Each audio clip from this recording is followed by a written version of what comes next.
Hello everyone, I'm Shilpi and in this lecture we are going to start a new chapter, that is ratio and proportion. So just basic of ratios we will study in this lecture. Okay. So सबसे पहले इस topic पे आने से पहले हमें ये पता होना चाहिए कि हम ये क्यों पढ़ रहे हैं and what are the uses, where we use and why we use ratio and proportions. तो first I'm talking about ratios.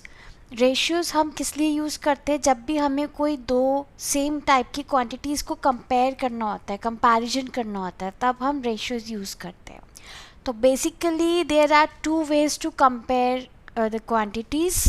किसी भी दो क्वांटिटीज़ को अगर हमें कंपेयर करना है तो या तो हम ऐसे कंपेयर करेंगे कि दोनों के बीच में डिफरेंस कितना है, या फिर हम उसके रेशियो से कंपेयर करेंगे, मतलब कि एक क्वांटिटी दूसरी क्वांटिटी का कितना टाइम्स है, राइट. तो there are two ways as shown here, comparing by difference and comparing by division.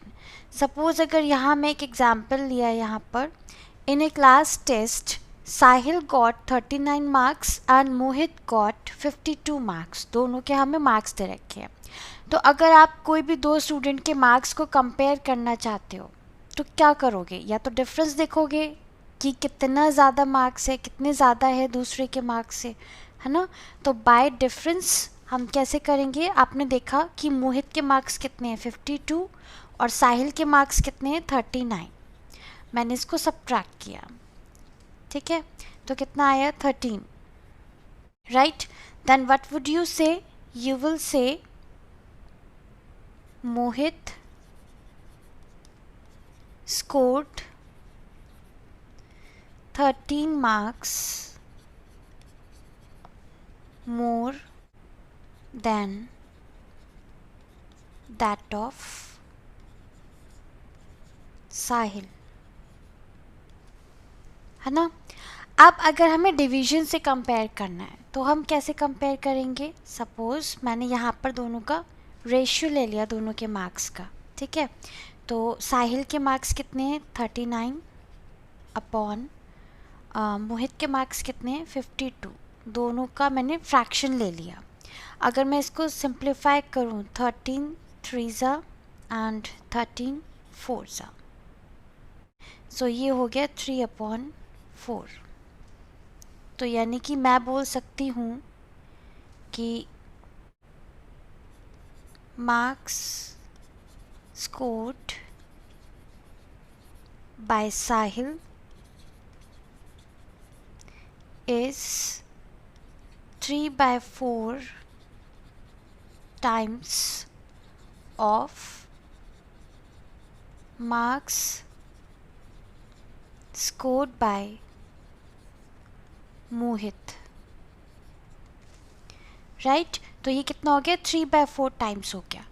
तो ये जो हमने यहाँ पे फ्रैक्शन लेके कंपेयर किया, यही हमारा यूज़ होता है रेशियो का. दिस फॉर्म्स अ रेशियो, है ना.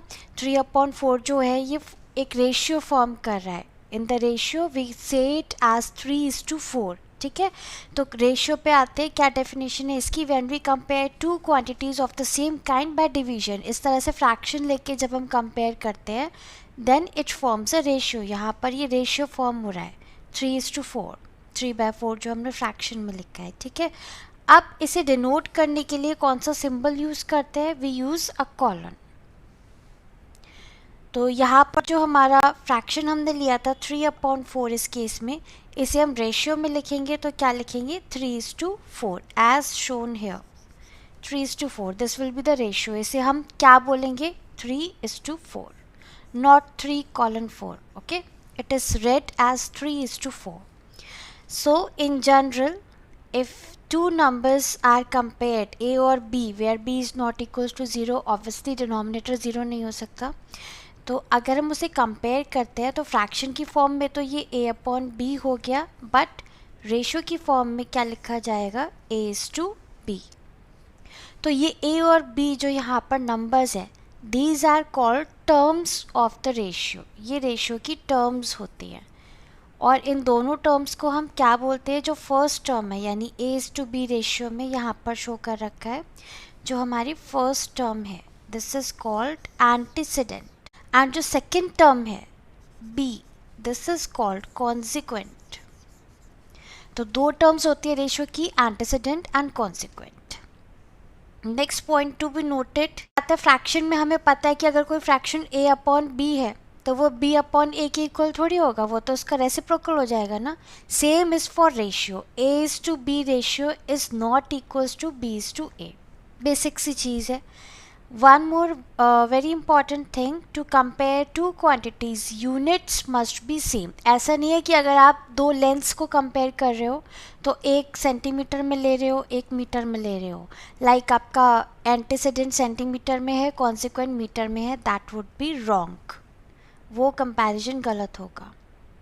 देन इक्विवेलेंट रेशियोज, जैसे हमारे इक्विवेलेंट फ्रैक्शंस होते हैं, सेम उसी तरह रेशियो की टर्म्स में इक्विवेलेंट रेशियोज होते हैं। उसी तरह से फाइंड करते हैं जैसे हम इक्विवेलेंट फ्रैक्शंस फाइंड करते हैं, ठीक है। जैसे यहाँ पर एक एग्जांपल दे रखा है, I have taken consider the ratio 3:5, 3:5, it can be written as 3/5, है ना। अगर हम इक्विवेलेंट फ्रैक्शंस फाइंड कर रहे होते तो हम क्या करते, सेम नंबर से न्यूमरेटर और डिनोमिनेटर को मल्टीप्लाई कर देते किसी भी नॉन ज़ीरो नंबर से। तो अगर मैं इसको 2 से मल्टीप्लाई कर दूँ न्यूमरेटर एंड डिनोमिनेटर दोनों को, इट वुड बी 6/10, यानी रेशियो के टर्म्स में मैं लिख सकती हूँ 6:10।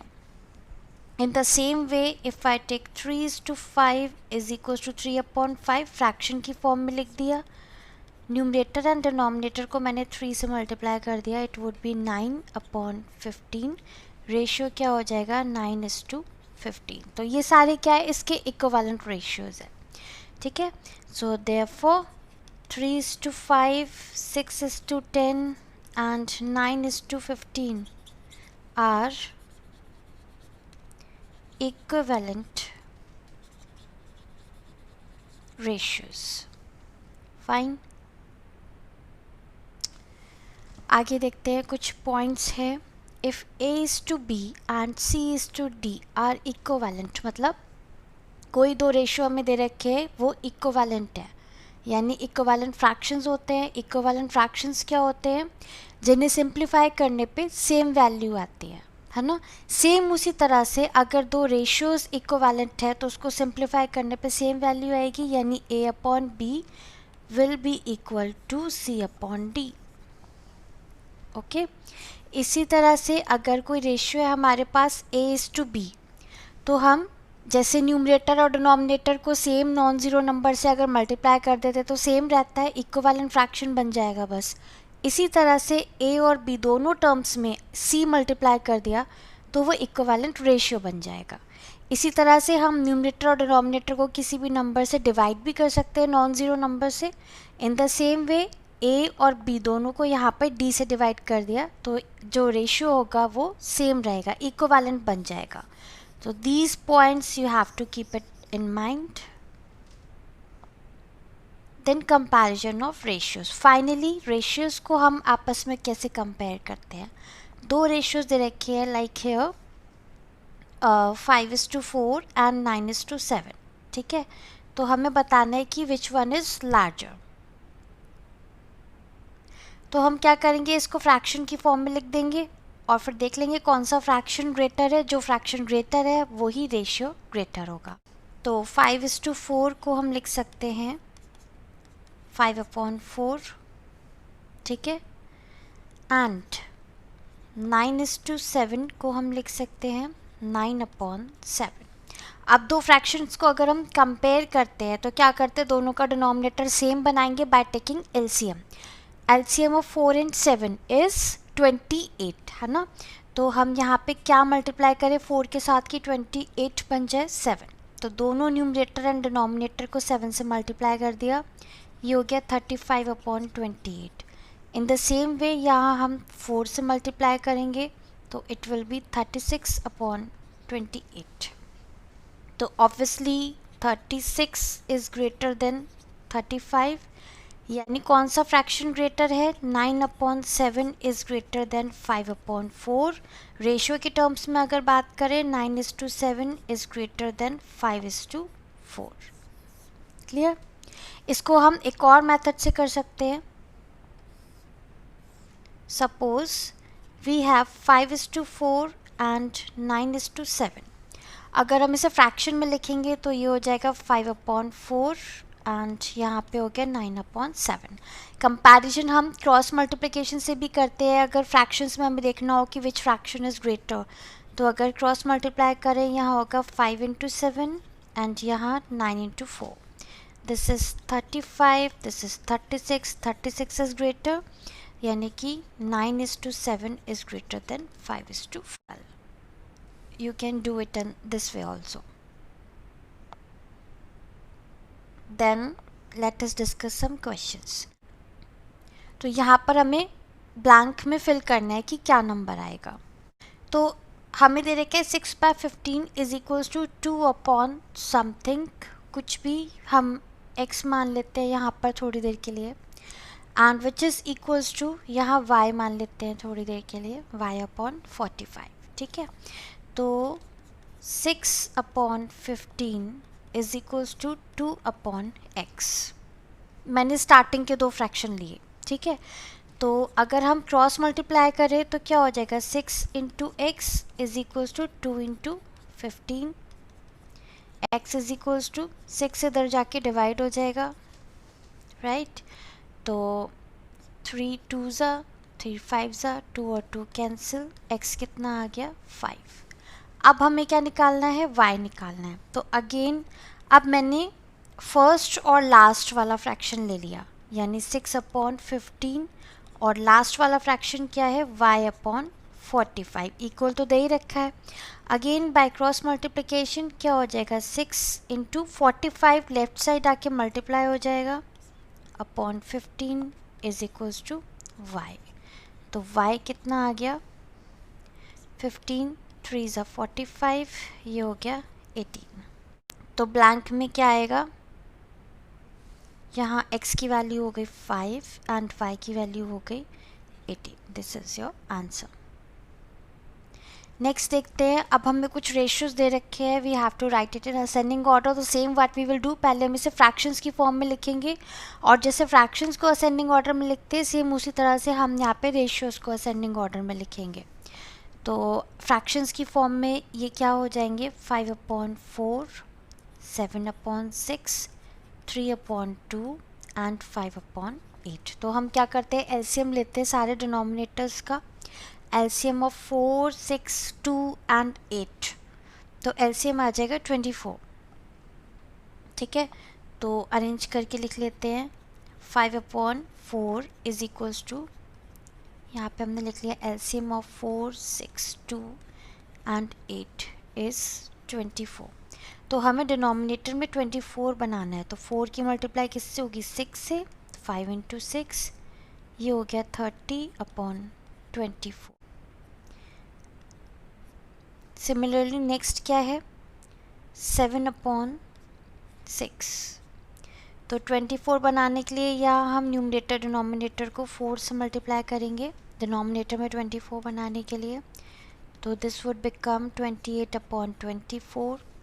Next fraction is 3/2, so we have to multiply numerator and denominator here by 12. This would be 36/24. इसी तरह से यहाँ पर 3 ज़ा, ये हो जाएगा 15/24. Now denominators are same, you can compare the numerators, you can see in ascending order. सबसे पहला 15 हो जाएगा, 15/24, then 28/24, then 30/24, and then 36/24. और you can say that fraction की फॉर्म में अगर हम लिखें 15/24 कौन सा फ्रैक्शन था, कौन सा रेशियो था, it was 5:8, and then 7:6, then 5:4 and then 3:2. ये हो गया हमारा ascending order. This will be the answer. Next question, अब यहाँ पे हमसे रेशियो पूछे हैं. In a class test 16 students out of 48 passed. तो कितने स्टूडेंट्स पास्ड हुए, नंबर ऑफ पास्ड स्टूडेंट्स, कितने स्टूडेंट्स पास्ड हैं 16, ठीक है। फिर फेल्ड टोटल कितने हैं students, total number of students, total हमें कितने दे रखे हैं 48, ठीक है। 16 आउट ऑफ 48 पास। तो फेल कितने हुए, नंबर ऑफ फेल्ड स्टूडेंट्स, ये हो जाएगा 48 माइनस 16 दैट इज 32। तो अब आते हैं ए पार्ट पे। You have to find the ratio between passed students to total number of students. तो पास्ड स्टूडेंट्स कितने हैं, ratio is equals to passed students कितने हैं 16 अपॉन टोटल स्टूडेंट्स कितने हैं 48। इसको हम सिंप्लीफाई कर देंगे, 4 4 ज़ा 4 12 ज़ा 4 3 ज़ा, तो ये आ गया 1/3 विच इज़ इक्वल्स टू 1:3, ये हो जाएगा रेशियो। नेक्स्ट बी पार्ट में हमने किसका रेशियो पूछा है, failed students to number of passed ones. तो रेशियो इज फेल्ड स्टूडेंट्स कितने हैं, ये 32, तो ये आ गया 32 अपॉन पास्ड स्टूडेंट्स कितने हैं 16, ओके। तो 16 2 ज़ा, ये हो गया 2/1, यानी कि रेशियो कितना हो गया 2:1 आंसर। Next question 4, okay. अब यहाँ हमें A/B दिया है, B/C दिया है, हमें A/C फाइंड करना है, यानी कि A/C इन दोनों का रेशियो फाइंड करना है। तो यहाँ पर आप देख सकते हो एक चीज़ कॉमन है, B यहाँ पर और B यहाँ पर, है ना। तो अगर हम यहाँ पर ले लें A/B, A/B का रेशियो दे रखा है, और जो सेकेंड रेशियो है B/C यानी B/C, इसे अगर हम मल्टीप्लाई कर दें तो B और B कैंसिल हो जाएगा, क्या बचेगा A/C, यानी A/C वही हमें फाइंड आउट करना है। तो मल्टीप्लाई करते हैं, A/B कितना हो गया 2/3 इंटू B/C हो गया 5/6, तो 2 3 ज़ा, ये हो गया 5/3 इंटू 3 यानी कि 5/9। यहाँ B और B कैंसिल हुआ तो क्या बचा A/C इज इक्वल्स टू 5/9, यानी कि हम बोल सकते हैं A/C is equals to 5:9। This is the answer. Next question, if 3A is equal to 4B is equal to 5C, ये इक्वेशन हमें दे रखी है, and you have to find the ratio A/B/C। अब यहाँ पे 3 टर्म्स है, इसमें हम कैसे रेशियो फाइंड आउट करेंगे। सी हमने क्या किया, इस इक्वेशन में से ये दो टर्म्स ले ली, 3A और 4B, ये आपस में इक्वल है, तो मैंने इक्वेशन लिख दी 3A is equals to 4B। तो B लेफ्ट साइड आके डिवाइड हो जाएगा is equals to 4, 3 right side जाके डिवाइड हो जाएगा, A/B आ गया। अब मैं लास्ट के दो टर्म्स अगर ले रही हूँ, 4B इक्वल्स टू 5C, यहाँ मैंने ये ले लिया 4B is equals to 5C। तो सेम C लेफ्ट साइड आके डिवाइड हो जाएगा, this is equals to 5/4 right side जाके डिवाइड हो जाएगा। तो अब हमें A/B/C निकालना है। इस केस में हम क्या करेंगे, B दोनों में कॉमन आ रहा है, ऊपर वाले के डिनोमिनेटर में और नीचे वाले फ्रैक्शन के न्यूमरेटर में B कॉमन आ रहा है, तो हमें B की वैल्यू सेम बनानी है रेशियो में, ठीक है। मतलब यहाँ और यहाँ सेम वैल्यू बनानी है। तो उसके लिए हम क्या करेंगे, इन दोनों का एलसीएम लेंगे, 3 और 5 का एलसीएम कितना हो जाएगा 15। So we have to make 15 here, 4/3 5 से मल्टीप्लाई करना पड़ेगा, दिस वुड बिकम 20/15। अगेन यहाँ पे हमें 5 की जगह 15 बनाना है, तो 3 से मल्टीप्लाई करना पड़ेगा, 5 × 3/4 × 3, ये हो जाएगा 15/12। तो अब हम यहाँ कंपेयर कर सकते हैं, क्योंकि यहाँ B और यहाँ B सेम है, ठीक है। Therefore, A is to B is to C is equals to 20 is to 15. दोनों में B कॉमन है, यहाँ भी 15 है, नीचे भी 15 है, तो इसलिए हमने 15 लिख दिया is to 12. तो इसे आप तीनों का रेशियो तभी लिख पाओगे तो जब जो बीच वाला है यानी B वो कॉमन हो दोनों रेशियोज में.